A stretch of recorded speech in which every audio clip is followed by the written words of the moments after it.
and it's just about your worst gigs. If there's any of them that stick out, we can get right into them, or we can just find them, sort of naturally. There's there's a one worst show I've ever done. All right. Well, you might as well just start with that one. So how long have you been doing this, Collin? How long have you been in the game? 7 years. Okay. Mm-hmm. I don't know when I started doing corporate shows, or if you've done any of those, but there are can be a particular type of hell. Yes, I would say they almost always are. Yeah. Now, like the reason we keep doing them is they often pay well. Yeah. Right. And 1 in maybe 10 will surprise you. Right. I did one in Pinehurst, North Carolina, right on the golf course, which if you play golf, it's a famous golf course. I could look out where Payne Stewart won the U.S. Open. Pretty amazing. But giant windows behind me. I'm like, that's not going to go well. It was for some paint company or whatever. And I get nervous for these things every single time. It just eats me up. And this one was paying particularly well, which makes me even more nervous. I'll bomb for garbage money and I don't feel bad about it. Yeah, right. But when they're paying really good money, you're super nervous. And that show, for whatever reason, I could have recorded an album there. It was just hot. Yeah, it was unreal. But that is the exception. Right. I think you're right. That's the kind of shit that we're like, I should do more of these. Yeah. I've had some corporate shows where, like, if they were all like this, I wouldn't ever step foot in a club for the rest of my life. Absolutely. And I know comics that, don't. And I think they must be batting at a different average than I am when I do. Right. There's no way they would be doing them. Right. You could be batting 070. Yeah, doing it every weekend. Right. I don't know how. I'm like private event this weekend for the Knights of Columbus in Lancaster. I'm like, what? Are you crazy? Yeah. But I did a show for the gas station chain Sheetz, which is all in Pennsylvania. Love Sheetz. You can't be a road comic and not love Sheetz. Tony, it was a comics paradise. They were like, I was opening for Jimmy Schubert, and then the other shows were Tammy Pescatelli. So it's like, no kidding. I'm working with great comics, right? They put you up at this resort, and I had to do 12 minutes. Do no more than 12 minutes.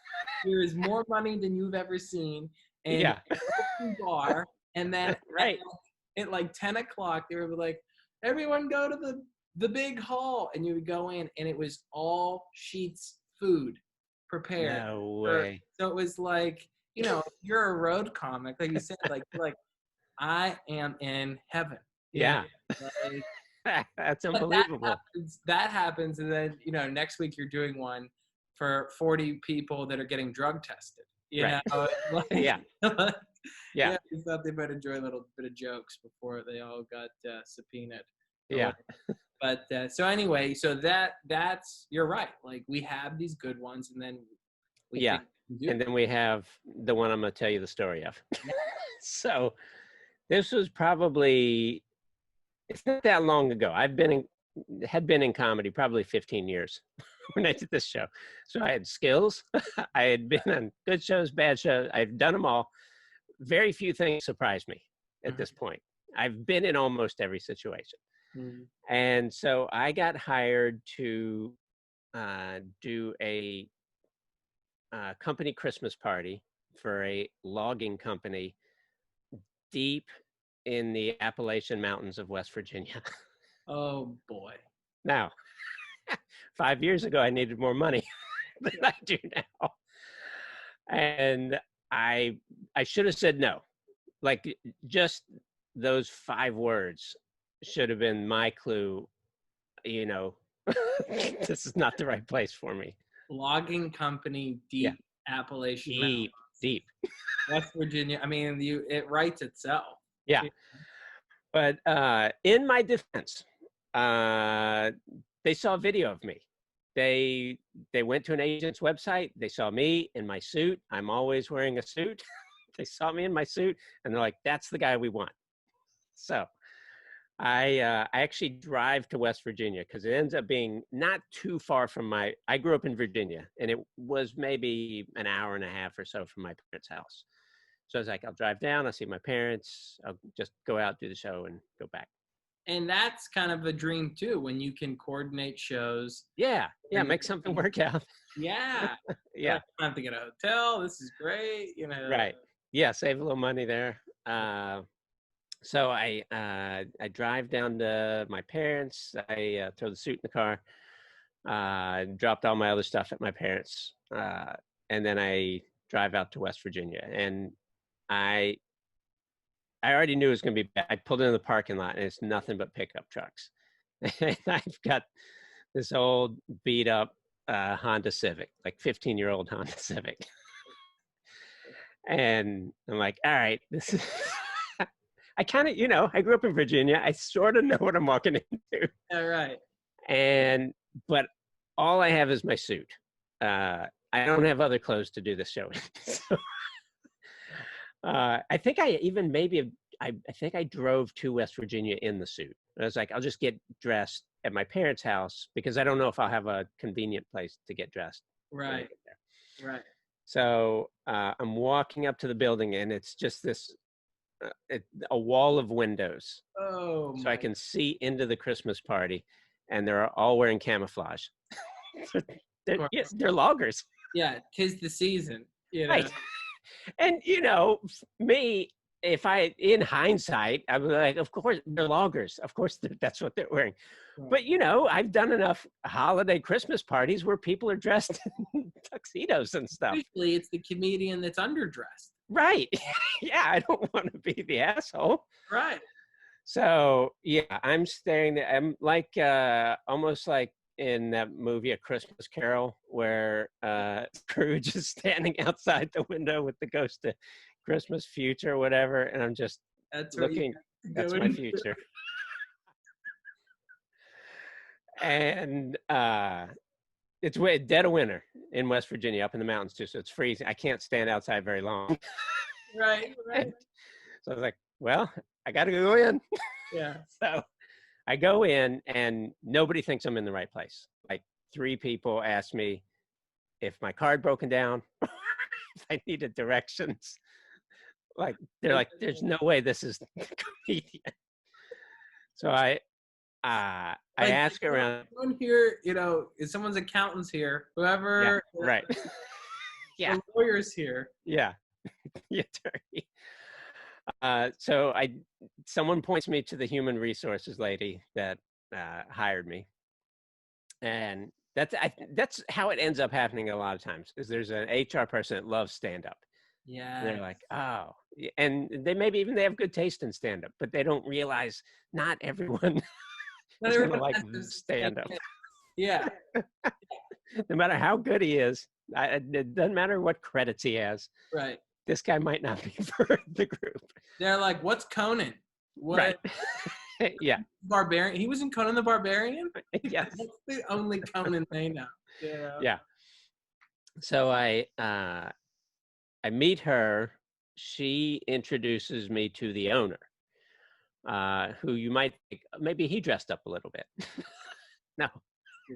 He is somehow dressed worse than everyone else. He is wearing shorts. Dead of winter, West Virginia. He's wearing shorts and a Three Stooges t-shirt that in the biggest font you can imagine it says, "Certainly." Oh, so he's a class act. Yeah. He's a man of the people. I like that. I like when the boss doesn't forget where he came from. Right, exactly. You don't want to make anyone feel uncomfortable at his own Christmas party. Yeah. So she introduces me to him. And he's super nice. He's talking to me. He's in the buffet line getting food. And they're having prime rib for dinner that night. And he's talking to me, and he puts the prime rib on his plate. And you're going to think I'm making this up. I swear to God. He never breaks eye contact. He just takes the plate up to his face and drinks all the meat juice off of his plate while he's looking me in the eye. And you might think that would be a messy proposition, but what he did, it was a styrofoam plate. He folded like this little V into the edge, just siphoned it. You know it's a nice party when they're serving prime rib on styrofoam. There's Right. nothing like cutting into a nice piece of prime rib. Yeah. And then directly into the table underneath. Right. Yeah. And that was the moment that I knew it was all over. There was no saving this, no matter what I did. Right. Right. He's like, yeah, just keep it tight, you know. Yeah. Yeah, you know, nice 45. Nothing political. Yeah. Exactly. Oh my God. So he drinks the meat juice, and then I start trying to survey the situation. Like, okay, what's going to happen here? And like in a when you do a corporate show, you have a contract and a rider that says what you need. And right. Mine's very simple. I need a stage and lights and a wired microphone. Yeah. That's it. That's all I ask for. Nothing weird. I don't even ask for water in my rider. Bring my own. I bring my own water. I don't want them going out of their way. Right. Yeah. There is no stage, no lights. They were in this. It felt like a middle school cafeteria, and they were all going to sit at like cafeteria tables, and I was just going to stand in front of them and tell the jokes. And I was like, well, do you at least have a microphone? And they're like, yes, we have that. They had a karaoke machine that had about a 4-foot cable. And when they turned it on, it had a little disco ball that went around and around on top of it. And they couldn't figure out how to turn that off. It was just like hardwired to be on Disco Party for the whole time. Oh my God. Yeah. Like, who's married in here, huh? Yes. So finally they gather everyone up. Everyone sits down for the show. I'm standing in front of them in my suit and the karaoke machine beside me. All the lights on, just full on. The room's lit. No spotlight. Of course. And I start telling jokes, and for some reason there's a lady with a baby sitting in the front. And I get maybe 90 seconds in before she gets up to leave. I started walking people at 90 seconds. And by the end of the show, I'd walked about 80% of them. Holy hell. Yeah. But, they just left. It was the end of the party, so they didn't have a reason to stick around. They just started getting up and leaving. Oh my God. You ended the party for them. Oh yeah, for sure. They had a worse Christmas because of me that year. Holy hell. So, all right. So anyway, you're on stage and you're walking. Stage. Right. And what is the next thing that happens? When they're walking out? Yeah, like are you addressing it at all, or you're just going through? Yeah, at some point you have to. Right. And I probably started saying, look, if it were me, I would leave too. Yeah. I was kind of hoping I would walk the entire room by the end, because when there's no one left, you don't have to keep telling jokes. Yeah. You can leave early.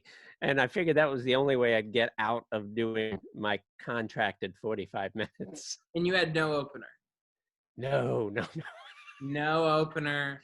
That's what would have made it better, is if you could commiserate with another comedian beforehand and go, look, this is going to be a nightmare. We're both going to die a death that we speak of for the rest of our career. Yeah. Just me and the loggers. He's insane. Okay, well, there's still so much to unpack here. So you finish we're going to do this in 2 episodes. So it deserves it. You finish your time and about 80% of the people are gone. What now? Are you looking for whoever booked you, or are you just leaving? I got to get paid. Oh God. Somebody's got to hand me a check. Right. And they know the number on the check. They're looking at it. and they know what they just sat through. Right. Like, how in the world does this guy make this money for that? Right. They're like, that's when people are like, we should get into comedy, you know? Yeah. If there was a West Virginia comedy boom about 5 years ago, I can guarantee I started that. Oh my God. So did you say anything more to the HR person? No, there's nothing left to say at the end of that. Just, you put on a smile for a minute and say thank you, and Hey. look over your shoulder as you're walking to your car. Right. Did they at least offer you food to go? They do always offer food. I never take them up on it. A lot of corporate gigs, they're like, oh, come ahead of time. You can sit with us and eat. Right. That's horrible. Never. Don't ever do that. That's insane. I did that once right before I bombed real hard, and I had to just keep looking at the table of people I was sitting with eating. Right. Them just staring at me. Because you just had a fun dinner with these people. They were having a good time. Right. And then you end the good time. And not only did you end the good time at this place, you ended the Christmas almost. Yeah, I ended Christmas. So, all right. So you get paid, and do you get in your car and you're just hightailing it back? Yeah. You just have an hour and a half back to my parents' place to think about where that all went wrong and how you could probably make better decisions. At what point are you like, you're on your way to your parents' place and you're like, maybe I'll just start over there. Like, maybe I don't go back to New York. I stay in Virginia. Yeah. I still have friends there. Maybe I get a job at the Axle Factory. Right. Yeah. Exactly. My buddies are going to get a good pension there. Yeah. We've all made mistakes. Yeah. So now, are you calling the agent like, hey, I don't know what they're going to say, I give them a heads up. Because, you don't want the first person he hears from is the HR person. Right. So, you send a text, hey, man, that didn't go so well. I wouldn't ask them for a recommendation. That's hilarious. Yeah. And they never said anything about it? No, no, they didn't complain or anything. I think the lady knew it in some manner. This is partly her fault. Right. But I wasn't any different. I didn't. You were the same. Exactly. Yeah, I was the guy she saw. I went and did the same thing. That's what drives me insane. It's like when you get booked on some of these shows and you're like, what did you think you were getting? Right. Like, what? The corporate gig I was telling you about, when I worked with Jimmy Schubert, they came up to us before, about 20 minutes before, they go, it's a pretty conservative group, a lot of Catholic people, keep it about as clean as possible. Right. And Jimmy Schubert is like, President, he's like, smell my finger, I'm hanging out with the nun, he's that kind of guy. And you're like, what tape did you see? Right. You thought this would work. Like, that's what tape is my agent sending out that you had no idea what I was going to do? Yeah, exactly. Like, what tape did you get where you thought this would be good for a bunch of loggers? Like, right. That's a job that comedians would make up on stage to make fun of somebody. Right. They'd be like, what are you, a logger? Like, you see a guy wearing a flannel or something. Yeah, exactly. Yeah, that's the job you make up. So that ride back, and I think I always like to know with my guests, like, that post-bomb feeling is crazy. It's like, yeah, I've gotten used to it. Yeah. Like, once I get into the car and I start the car and I've been paid, I'll wake up tomorrow. It's another day. That is a peace of mind that is so clear from talking to people that only time can bring. Yes, it's true. Yep. You can't just have that when And if you're just starting out and you have that mindset, you're delusional. You already think business, right? If you're like, that was fine. You think you're funnier than you really are. Yeah, exactly. I always love like comics that are starting out. I'm like, they come off stage and they're like, how was it? It's like, killed. Yeah. Like, did you? Did you? Like, Yeah. I think you won't know what that is for at least 2 years, Yeah. unless someone in here kills. Like, Yeah. There that, is almost, I don't know if it's generational or I just notice it in a lot of younger comics, but they grew up with confidence somehow. And I never had that. It took me a decade to learn how to fake being confident on stage. yeah. Yeah. I think younger, in my class, like of people, when I started I started in Pittsburgh, and the people that I know that are around me in time in New York, like, I would say that we're all in the same boat of like, yeah, we don't really know how we got here. Like, Yeah. we're not sure if this is even going to continue, let alone Yeah. how did we get here. And I think that's the right place to be. Yeah. But I know there were comics, like when I was getting ready to leave Pittsburgh, there were comics that were like 6 months in and going down to the Improv and being like, who do I talk to get booked? And maybe, God bless him, maybe if I had that attitude, Yeah. that would be different. Yeah. Right? But they're like, they have no problem knocking on the door and be like, I'm funny, you should book me. And it's like, Yeah. I was so afraid to tell people I was a comedian, let alone I was. Oh, yeah. I know. went 4 years before my family knew. I didn't tell anybody. Yeah. That's crazy. And you were doing it in Virginia? No, I started very briefly in Austin, Texas. Okay. And then I was in North Carolina. I was doing some open mics in Raleigh and Charlotte. And then a club opened up in High Point where I was kind of a house MC for a while. And how did you break that news to them? I was on like the cover of The Weekender in the Greensboro newspaper because Seinfeld was actually coming to town, and they decided to do a story about local comedians, and I was on the cover of the like Weekender insert in the newspaper. I was like, well, I should probably tell mom and dad now that I'm doing this. That is so insane. I remember that. That's the level of confidence I had. I didn't want anyone to even remotely come anywhere near the comedy club. Right, exactly. For years.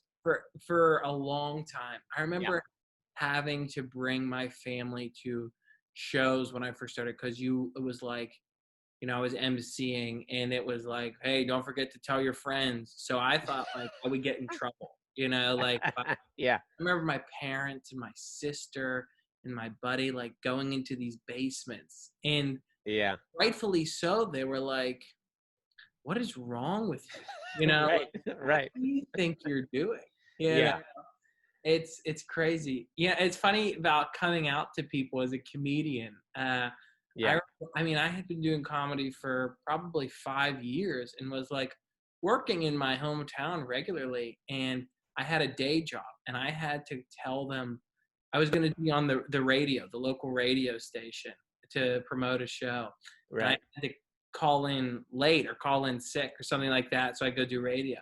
But they listened to that radio station every day in the office that I worked at. Right. So I had to be like, hey, I'm not going to be in until a little bit later tomorrow.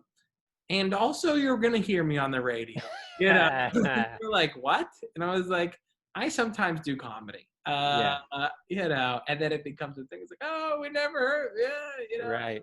We got to come see you. And it's like, no, please. No. Yeah, please don't. So let me ask you, Tony, because, we did how we met was a show that should have been a hell gig. But it wasn't. It's out in like St. Mary's, Pennsylvania. Yes. And I was emceeing for you. And I remember sitting I think it's a Quality Inn. We sat there at the end of the show, and we're just hanging out. And, you are, to me, you are such your presence is always like, it's so zen. I don't know if you know that, but you have this zenness about you where just, as a young comic at the time, and is still like, it's like, this is good. This, a little bit of normalcy is nice. But what is your sort of post-bomb routine or coping mechanism? Do you have one, or have you don't need one at this point? I don't think I really need one. By the way, did my light just go off in here? Yeah. There we go. There we go. Yeah, I don't really need one. Like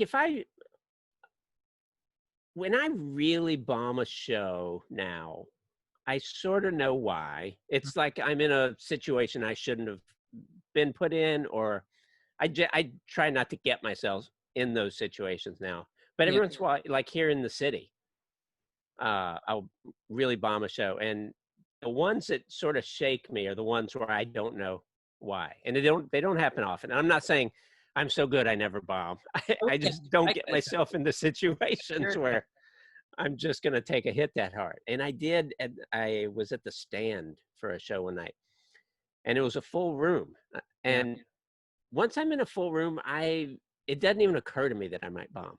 Yeah. And I went down so hard. I was trying to, in my mind, I'm on stage. I'm like, am I leaving out sentences? Like, are the jokes not making sense? Right. But yeah, that one shook me. That was probably a year or two ago. It was just because I couldn't figure out what happened. Right. You know, a full room of people paying attention with a microphone and lights on you. Like that's, you know, it's all you can ask for. In looking back, have you figured out what it was, or I have no idea. I really don't. I never did figure it that's out. gonna be the show that like haunts you forever? It's like, Yeah, you know, yeah. And I get that was when I didn't have another show for like 3 or 4 days, and yeah, so you kind of bask in that a little bit. Going, did I forget how to do this? that's funny. That But is, yeah, they're a fairly rare occurrence now. Like the bombs that I know they're going to be a bomb, like a 1 o'clock show in the Village with a bunch of people that are barely awake. Like right. this is probably not going to go well. Yeah. And that doesn't even like I'm not even thinking about it by the time I get back on the subway. Right. But an 8 o'clock show with a full room at a comedy club, you go down in flames. That one I still will shake me for a few days. Especially, well, it's different, I'm sure, for you, but like, especially when you're at a club that kind of means something, and you're Right. like, That's the other thing too. I'd never performed at the Stand before. I was like, oh, this would be great. yeah, and you're like, this is it. This is how I get in. Right. That's how I get past here. Oh my God, Yeah. Then you're 2 minutes in, you're like, please don't let the manager walk in here. Oh, Tony, that is so funny you say that. Like, when I first moved to New York, it was almost a year ago. The first show I did was at the Stand. Tammy Pescatelli was headlining the upstairs room. So she nice. me and my roommate, who he used to work with her when I was not available. She was like, I want you guys to come and do Friday and Saturday with me at the Stand, and you'll alternate who's emceeing and who's middling. And I'm looking at him, I'm like, we are so in. We barely unpacked. And this is why we moved. This is why you moved to New York. This is what they're talking about. Yes, the opportunities. Right. We go there, and like, as soon as we walk in, it's like hustle and bustle, and everyone's like, excuse me, pardon me. You here for the 8 o'clock show? It was like, I'm on the show. Right. And they're like, okay. And then the same manager comes up. She's like, do you guys need seats? Or it was like, we're still the same comedians you talked to a few minutes ago. Like, and then you realize you're like, this is, your confidence starting to get shook a little bit. And then like, I remember Tammy being like, hey, you should watch these guys. They're funny. And she's like, oh, sure. And we went up, and Tammy's so sweet, by the way. She's the greatest. God bless her. She's given me most of the work I have. Yeah. And we went up there. It was a lot of her family had seen her a while. That's from New York and stuff. So it's kind of like this party atmosphere. And we're like, man, we're going to, like, how can we not kill these people? We're here. And we both went up and had rough sets both nights. And thank God that manager did not come in there. I mean, I was like kind of bummed at first. Like, she didn't see it. And I was like, yeah, good she didn't see it. You're like, and you're just immediately back to like, well, we had a good run. I gave it a solid shot. Yeah, exactly. What do you think is? Do you think that's the show that most recently has shaken your confidence that much? Yeah. Yeah, that one took some days to get over. And is it for you? Is it just a matter of getting another set in to get over it? Yes. Okay. Yep. And another, what helps me too is not another easy one, but Mm, one, like I always think there's a lot of shows. I mean, you see me, I'm not the typical New York comedian. right. Like, on the road, I'm wearing my suit, I work clean. And Mhm. there's not a lot of guys that are No, there are like not. me running around the city. Uh, and so when I end up in the back of a bar somewhere and a little rougher of a room or whatever, and I can do really well, that's what helps me out. Like, a normal club set on the road, those are not easy, but they're easier.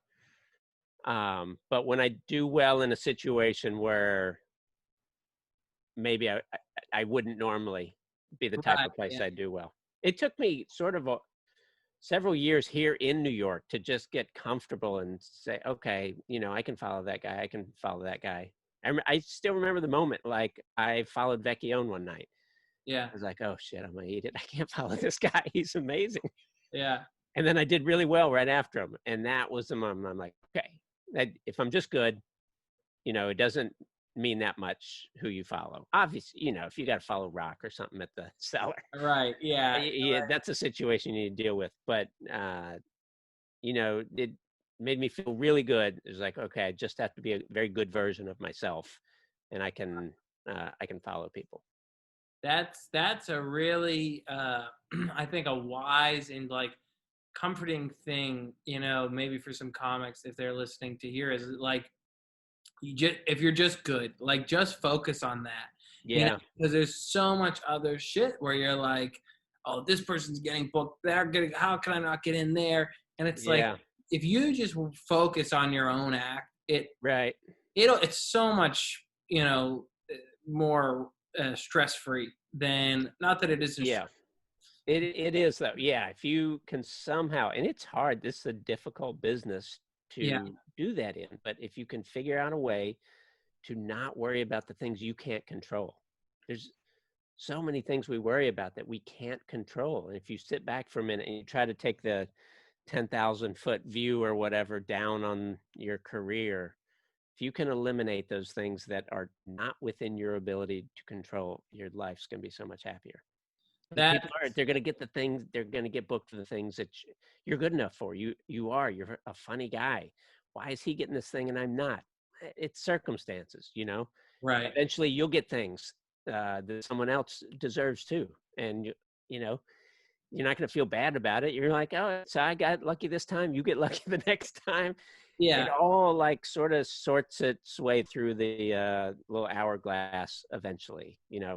The cream rises to the top. You eventually will get things.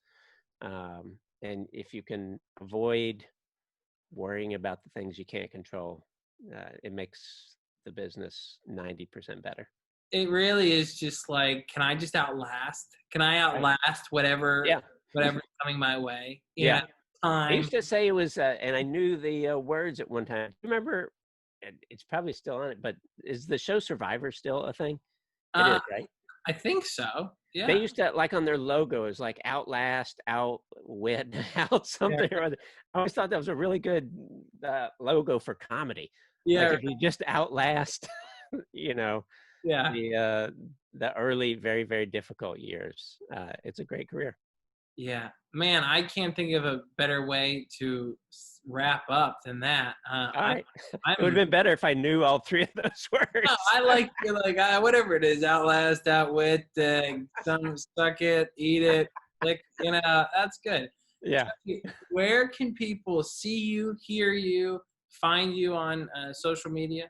Yeah, my YouTube page I'm pretty proud of. I've lots of videos on there, and if you just go to YouTube and search Tony Deyo. Yeah, and what's your Twitter and Instagram? Same thing, just Tony Deyo. That makes life easy, doesn't it? It does, doesn't it?